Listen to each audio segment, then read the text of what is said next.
Preparation for translation, December 10. By faith Enoch was translated that he should not see death, and was not found, because God had translated him, for before his translation he had this testimony, that he pleased God. Hebrews chapter 11 verse 5. We are living in an evil age.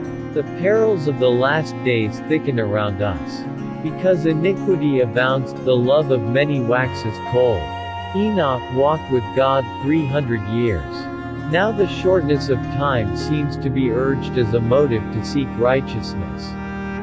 Should it be necessary that the terrors of the day of God be held before us in order to compel us to right action?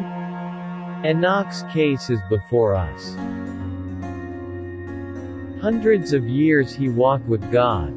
He lived in a corrupt age, when moral pollution was teeming all around him, yet he trained his mind to devotion, to love purity. His conversation was upon heavenly things. He educated his mind to run in this channel, and he bore the impress of the divine. His countenance was lighted up with the light which shineth in the face of Jesus. Enoch had temptations as well as we. He was surrounded with society no more friendly to righteousness than is that which surrounds us. The atmosphere he breathed was tainted with sin and corruption, the same as ours, yet he lived a life of holiness. He was unsullied with the prevailing sins of the age in which he lived. So may we remain pure and uncorrupted. He was a representative of the saints who live amid the perils and corruptions of the last days.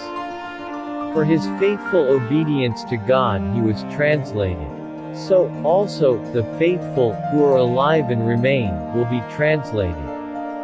They will be removed from a sinful and corrupt world to the pure joys of heaven. The course of God's people should be upward and onward to victory.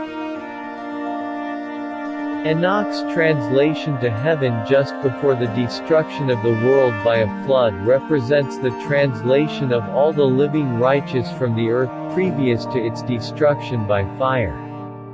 The saints will be glorified in the presence of those who have hated them for their loyal obedience to God's righteous commandments.